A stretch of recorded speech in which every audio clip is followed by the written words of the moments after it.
की इस नई श्रृंखला में आज के इस एपिसोड में हम इतिहास विषय के अंतर्गत मौर्य राजवंश के बारे में जानेंगे। साथ ही हम जानेंगे मौर्य साम्राज्य की आर्थिक, सामाजिक और राजनीतिक स्थिति के बारे में। तो चलिए एपिसोड की शुरुआत करते हैं। क्या आपको पता है कि हेलेना कौन थी और इनका विवाह किस भारतीय शासक से हुआ था? अगर नहीं पता तो हम आपको बताते हैं कि हेलेना सिकंदर महान के शीर्ष सैन्य अधिकारी सेल्यूकस निकेटर की बेटी थी, जिन्होंने राजनीतिक संबंध स्थापित करने के लिए वैवाहिक संबंध का सहारा लिया और अपनी बेटी का विवाह चंद्रगुप्त से कर दिया था। तो चलिए अब बात करते हैं चंद्रगुप्त की। तो ये वही चंद्रगुप्त हैं जिन्होंने करीब 2300 साल पहले मौर्य साम्राज्य की स्थापना की थी। इन्होंने न केवल मौर्य साम्राज्य की नींव रखी बल्कि इसके विस्तार के लिए कई महान युद्ध भी लड़े।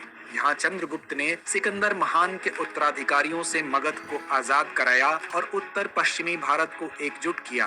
तो वहीं इन्होंने वर्तमान पटना यानी तब के पाटलिपुत्र को मौर्य साम्राज्य की राजधानी बनाई। इनकी शासन व्यवस्था को सुसंगठित करने में चाणक्य ने महत्वपूर्ण भूमिका निभाई थी, जिन्होंने अर्थशास्त्र नामक प्रसिद्ध ग्रंथ लिखा था। इसमें राज व्यवस्था, कृषि, न्याय एवं राजनीति जैसे विभिन्न पहलुओं पर विचार किया गया है। तो वही वक्त आ चुका था, साम्राज्य को जरूरत थी एक नए सम्राट की।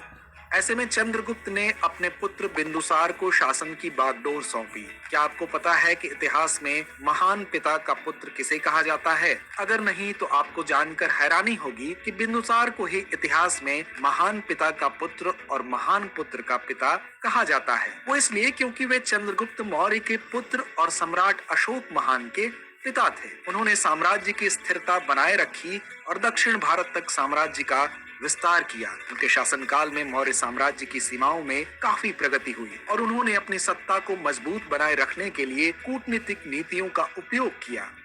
इसके बाद अब दौर आया बिंदुसार के पुत्र अशोक महान का, जो इतिहास में मौर्य वंश के सबसे प्रतापी शासक के रूप में प्रसिद्ध हुए। वह पहले ऐसे शासक बने जो अभिलेखों के माध्यम से अपने विचार लोगों तक पहुंचाए, जिसके कारण इतिहासकारों ने इन्हें मूक विहीन सम्राट की उपाधि से नवाजा। इनके अभिलेख आमतौर पर प्राकृत भाषा और ब्राह्मी लिपि में पाए गए हैं। अशोक के शासनकाल की सबसे महान घटना है कलिंग का युद्ध।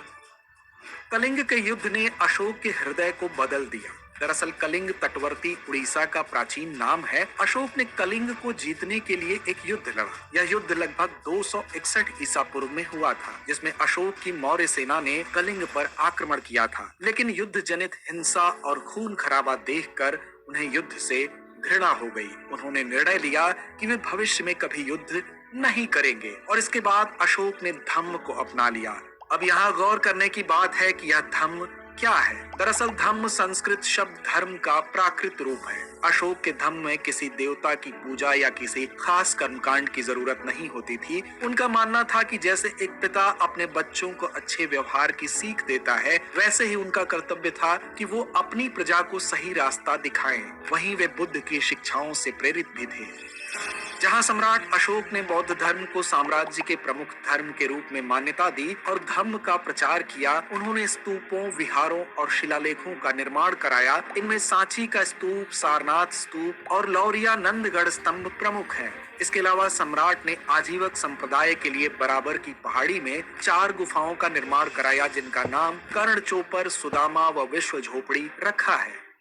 वहीं बात करें मौर्य साम्राज्य की प्रशासनिक व्यवस्था की, तो यह एक केंद्रीकृत प्रशासनिक व्यवस्था थी, जहां साम्राज्य को कई प्रांतों में विभाजित किया गया था, जिन पर महामात्र या राजा द्वारा शासन किया जाता था। इन प्रांतों में कर संग्रह, न्याय प्रणाली और सैन्य संगठन की व्यवस्था थी। वहीं अर्थशास्त्र में राज्य की प्रशासनिक नीतियों, आर्थिक व्यवस्थाओं और राजनैतिक सिद्धांतों के बारे में जानकारी मिलती है, जबकि अर्थशास्त्र में सेना की संरचना और उसके संचालन से संबंधित विशेष नियमों एवं नीतियों का भी वर्णन किया गया है। इसमें बताया गया है कि मौर्य शासकों के पास विशाल संगठित सेना होती थी, जिसमें पैदल सेना, अश्वारोही, हाथी दल और रथ शामिल थे। यह विशाल सेना साम्राज्य की रक्षा और विस्तार में महत्वपूर्ण भूमिका निभाती थी।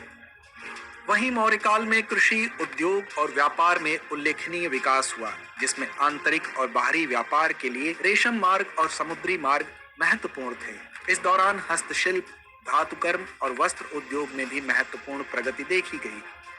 मौर्य साम्राज्य की महानता अशोक के बाद भी कई शताब्दियों तक भारतीय सभ्यता पर प्रभाव डालती रही। हालांकि मौर्य साम्राज्य के अंतिम शासक बृहद्रथ की हत्या के बाद इस साम्राज्य का पतन हो गया, लेकिन मौर्य साम्राज्य में कई महत्वपूर्ण ऐतिहासिक निर्माण कार्य किए गए जो आज भी भारतीय संस्कृति और इतिहास का हिस्सा है। वही यह कविता को राजनीतिक, सामाजिक और सांस्कृतिक रूप से समृद्ध किया।